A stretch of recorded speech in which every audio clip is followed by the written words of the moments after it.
안녕하십니까? 미래탐구에서 수학을 가르치고 있는 강사 조경아라고 합니다. 만나서 반갑습니다. 저는 이번 3월부터 주 3회 화목토에 공수원 기본 수업을 들어가게 될 거예요. 그 수업에 대해서 본격적으로 말씀드리기 전에 잠깐 요거 한 번만 봐주시면 감사하겠습니다. 이거 뭐냐면요, 고등학교 2학년 문제예요. 그 수원 있잖아요. 그러니까 지금 과정으로는 대수거든요. 거기에서 두 번째 대단원이 삼각함수인데 거기서 가장 어려운 문제 중에 하나예요. 실제로 고3 모의고사에 나왔던 문제이기도 하고요. 어쨌든 제가 말씀드리고 싶은 거는 뭐냐면, 애들이 이 문제 처음 볼 때 있잖아요. 그쯤 되면 공부를 진짜 많이 했을 거거든요. 개념이야 뭐 당연히 했을 거죠. 그리고 그 센 같은 유형소도 뭐 했을 거고요. 그리고 어떤 애들은 고난도 문제집도 섭렵했을 거예요. 막 블랙라벨이네, 막 아니면 그 마더텅이나 자이스토리처럼 기출문제집 있죠. 그런 것까지도 많이 봤을 가능성이 높아요. 근데 그렇게 많이 봤다면 이런 문제 딱 봤을 때 최소한 고민 좀 하더라도 그 풀어낼 수는 있어야 되는데, 근데 대부분 이렇거든요. 뭔 말이야 이게, 손도 못 대겠는데 나 어떻게 해야 돼, 접근조차 안 되는데 라고 생각하는 경우가 대부분이에요. 그러면 공부를 그렇게 많이 했는데 왜 못 풀고 있을까요? 수학교육계의 거장이신 폴리아라는 분께서는요, 문제 해결을 4단계로 구분을 하십니다. 가장 첫 번째 단계는 문제 해석이에요. 뭐냐면 이 문제가 말하고자 하는 바가 무엇인지, 이 문장의 의미는 무엇이고 의도가 무엇인지, 그게 딱 파악하는 단계다라고 보시면 돼요. 그리고 두 번째 단계는 이 해석을 바탕으로 이렇게 풀면 되겠네, 풀이 계획을 세우는 단계예요. 세 번째 단계는 그 계획을 실행을 시킴으로써 정답을 도출을 하는 단계고요. 가장 마지막은 혹시 뭐 다르게 접근하는 방법은 없었나? 뭐 또 다른 해석 방법은 없었나? 아니면 계산 실수는 없었나? 반성하는 단계입니다. 근데 그 진짜 많은 수학 선생님들께서 애들이 접근조차 못하는 그 원인으로 문제 해석부터 잘못됐다라고 얘기를 많이 하세요. 사실 저도 이 부분에 대해서 동의를 하고요. 그러니까 예를 들어서 아까 전에 그 문제 한번 볼게요. 보면 두 개의 집합이 보이죠. 근데 이 집합 안에 방정식이 보이실 거예요. fx는 a라는 방정식, gx는 a라는 방정식. 근데 그 중에서 x를 모아놨기 때문에 결국은 방정식의 해를 모아놨다는 거, 방정식의 해를 모아놨다는 거까지는 뭐 애들도 해석이 됐을 거예요.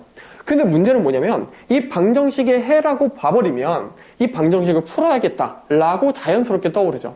그래서 fx는 sin kx 더하기 2 집어넣어 보니까 sin kx 더하기 2는 a라는 방정식을 풀어야 돼요. 근데 미지수 a랑 미지수 k 안 풀리죠.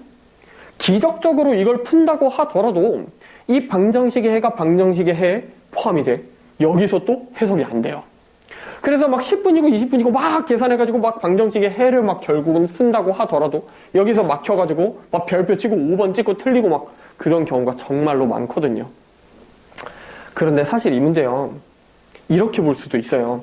방정식의 해가 교점의 x좌표다라는 거를 안다면 y는 fx라는 함수 그리고 y는 a 그리고 y는 gx 그리고 y는 a를 그려서 교점의 x좌표끼리 포함관계에 있네? 라고 보면 그럼 어떤 생각을 할 수가 있죠? 결국은 교점이 교점에 포함이 되는구나 라고 해석할 수 있잖아요. 그러면 무슨 생각할 수 있나요? 그래프를 그려볼 수 있겠다 라고 생각이 들지 않나요? 그 그래프를 그려보면 실제로 정답이 나와요. 그래서 제가 말씀드리고 싶은 거는 이거예요. 결국 문제풀이의 핵심은 문제 해석이에요. 그래서 문제 해석 능력을 기르는 게 필요하다라는 거예요. 방정식의 해로 접근을 하면 그러면 안 풀리는, 교점의 x좌표라고 해석을 한다면 그러면 풀 수 있다는 거죠.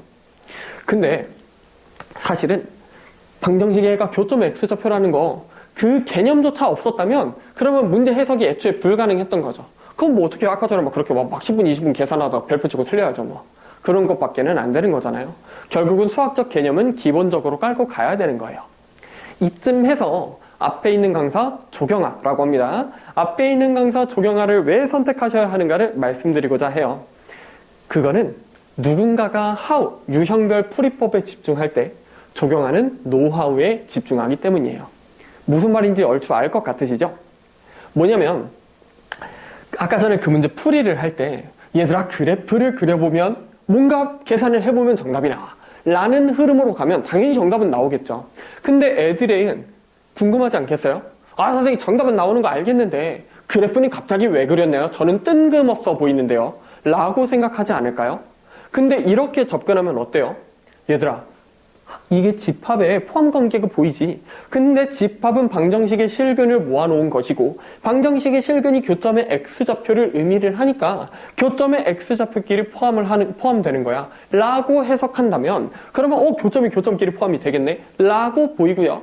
그러면 그래프를 그려봐야겠다라고 계획을 설계하는 게 자연스럽지 않아요? 그래서 자연스럽게 그래프를 그려보니까 뭐가 보이냐면 대칭축끼리 겹치는 게 보여요. 그래서 그거를 식으로 표현을 해보는 거죠. 대칭축이 대칭축끼리 포함한 게 있어. 그래서 식으로 써보니까 계산을 해보면 정답이 나와. 라는 거. 이런 일련의 흐름들이 자연스럽다는 거예요. 어때요? 이 그래프를 그리는 게 뜬금없게 느껴지시나요? 사실 이거는 중학교 도형에서도 마찬가지잖아요. 그 도형이 그려져 있을 때 보조선을 그리면 정답이 쉽게 나온다는 거는 알겠는데 선생님 이 보조선이 갑자기 왜 나왔어요? 라고 질문을 하잖아요. 그럼 대답이 뭐예요? 외워잖아요. 근데 그렇게 접근을 하지 않는다는 거예요. 그게 제가 말씀드리는 노하우입니다. 그래서 노하우 뭐냐면요. 문제 해석에서 출발하는 자연스러운 풀이 설계예요. 그래서 문제 해석만 한다면 풀이는 자동적으로 따라오고요. 그거 실행시키면 정답은 알아서 나온다는 거. 그래서요. 아까 전에 또 말씀드렸던 게 또 뭐냐면 이거였잖아요. 수학적 개념이 없으면 이런 문제 해석 자체가 불가능하다고. 근데 아까 전에 지금 말씀드린 거는 뭐예요? 문제 풀이 아니에요? 풀이 설계. 풀이 아니에요? 그래서 제가 풀이를 이렇게 설명한다는 거는 알겠는데 문제 풀이는 이렇게 한다는 건 알겠는데 수학 개념은 어떻게 설명하느냐 궁금하시잖아요. 그래서 개념 수업은요. 똑같습니다. 제 노하우는요. 문제 해석에 집중되어 있어요. 근데 수학적 개념은 뭐냐면요. 문제 해석의 발판이거든요. 그러니까 결국은 수학적 개념을 체화시키는 데 집중을 해요. 그래서 제 수업은요. 목적이 3가지가 있습니다. 첫 번째는 뭐냐면요.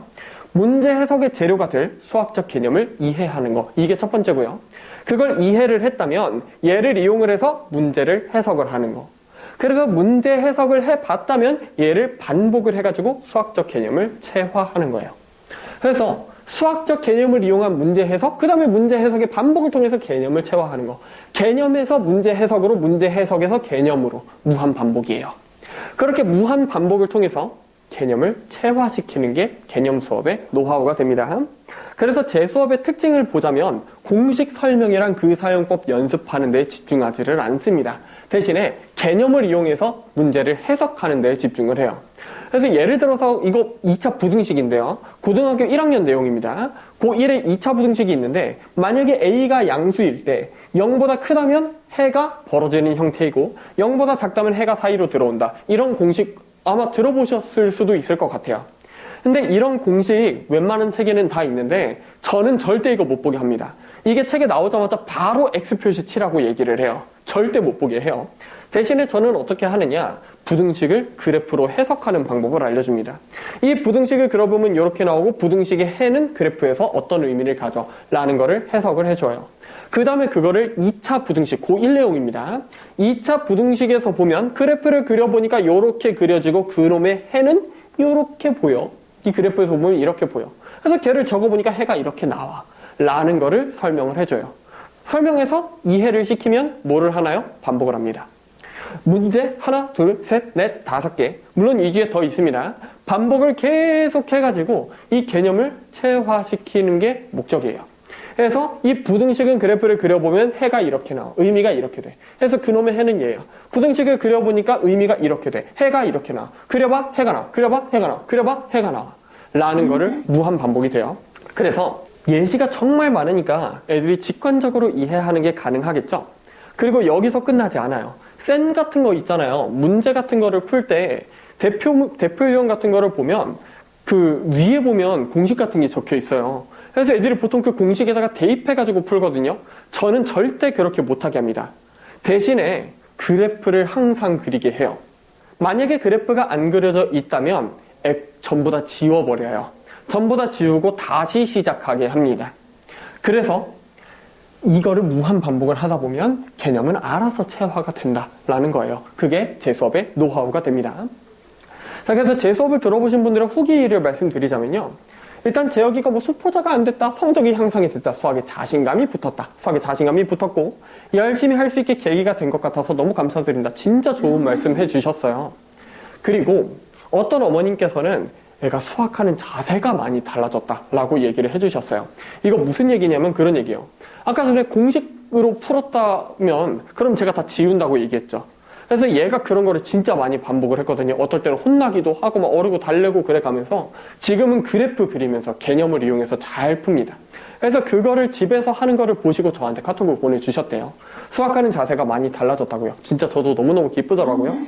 그리고 또 어떤 어머님께서는요, 애가 100점은 100점인데 반에서 혼자서 100점이다 라고 얘기를 해주셨어요. 자, 그래서 제 수업을 본격적으로 말씀을 드리자면요, 드디어 말씀을 드리네요. 뭐냐면 공수원 기본 개념 수업이에요. 일정은 3월 초부터 시작해서 5월 중순 가지고요, 총 24회예요. 보면 24회가 넘는 것 같잖아요, 주 3회니까. 근데 내신 기간 때문에 그렇습니다. 자, 그리고 수업 시간은 화요일, 목요일에는 오후 5시 반부터 밤 10시까지예요. 근데 토요일에는요, 오전 9시부터 오후 1시 반까지입니다. 4시간 반 수업이에요. 주 3회 수업이고요. 교재는 기본 정석이랑 센을 사용을 하게 됩니다. 기본 정석이랑 센이에요. 자, 그래서 제 수업은 관리는 이렇게 들어갑니다. 매번 단원 테스트를 볼 거예요. 그래서 만약에 성취도가 낮잖아요? 그러면 클리닉 센터로 보낼 거예요. 그래서 오답 유형 같은 거, 막 유사문제집 같은 걸 막 프린트를 해가지고 무한반복을 시킵니다. 그래서 그 유형을 정복시키는 클리닉이다 라고 보시면 돼요. 그리고 두 번째로는 카카오톡으로 질의응답을 받을 건데요. 질문을 하면 이렇게 영상 찍어가지고 보내줄 거예요.